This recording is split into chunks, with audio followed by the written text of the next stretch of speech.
Have you ever wondered how you get those beautiful pictures and colorful videos on your phone screens? Well, your phone has thousands of what we call pixels. These pixels are lights of primary colors. They are very small, like a grain of fine sand from the beach.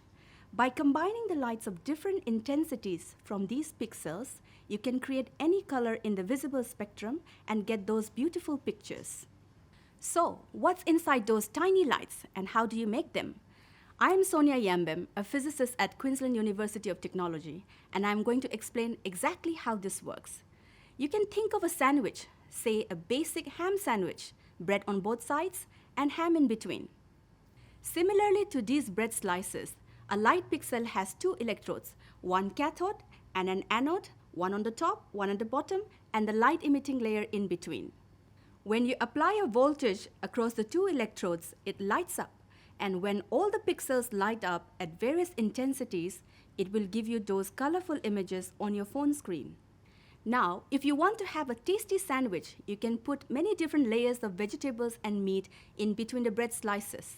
And if you want a really good light pixel that gives bright and pure colors and that can last a really long time, you need different layers in between these electrodes. These layers, which are really thin, thinner than human hair, must be carefully chosen and assembled so that they can work well together. And this is one of my research projects. I'm a material scientist. I explore materials and investigate their electronic properties and behaviors to design basic electronic components just like that pixel for current and future technologies. These components have important applications in various in-demand technologies like sensors, wearables, smart prosthetics, and human bionics. If you're curious about innovative materials and future technologies just like me, I think a degree in physics could be the perfect course for you.